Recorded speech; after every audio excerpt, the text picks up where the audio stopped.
Nalilito na ako kung anong sabihin ko.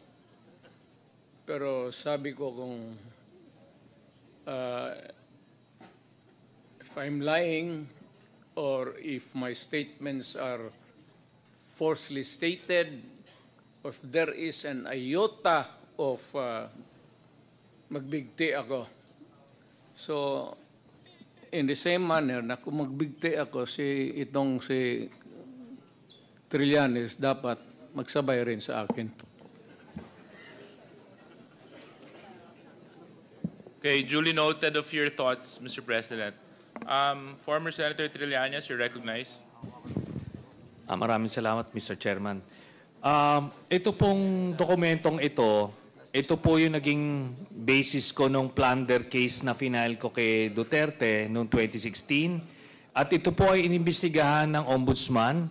At ang Deputy Ombudsman, Arthur Carandang, and I think the Quadcom can invite him, siya ang nag-conduct ng investigation.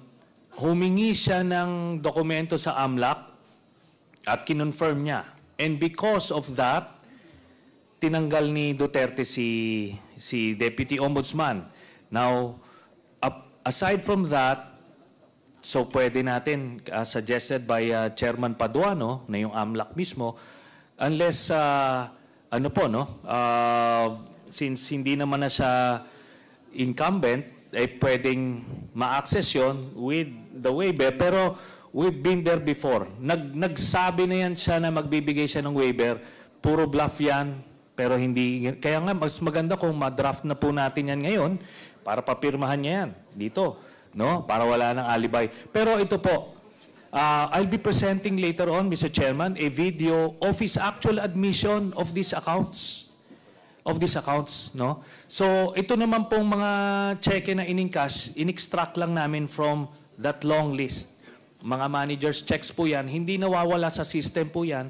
And later on, exempted sa impeachment cases. Kaya pwede po lumabas yan, ipepresenta po yan. That's the smoking gun ng proceeds of the illegal drug trade ng Duterte crime family. Salamat po, Chairman. Thank you very much, Sir, I have to respond to it.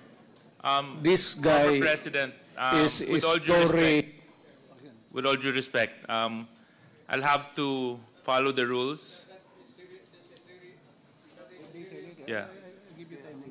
I will give you time later, Mr. President. I will give you time later. Just so that we can put to rest this issue of waivers, because it's been going back and forth.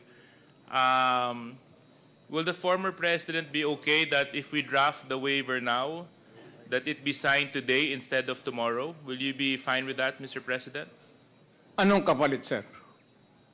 Hindi. Sampalin ko siya sa publiko. Hindi, wala naman. Ngayon na. Wala pong galunan. Mr. Chairman. I'll give you sasampalin ko sa Mr. Chairman.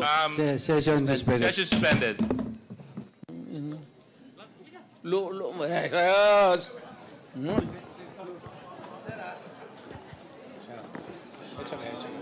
Sabi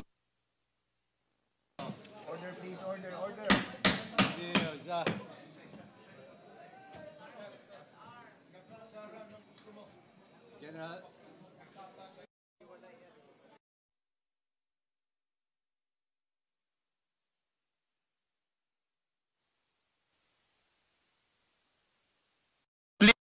Observe proper decorum. We are in a committee hearing. We have already stressed from the very beginning that the proper rules, decorum, will be implemented regardless of who you are. Regardless of who you are. We live by a set of rules in this committee, and those set of rules will be followed, and those set of rules will be implemented. If I may. Wait, session, it's still suspended. It's still suspended. Please.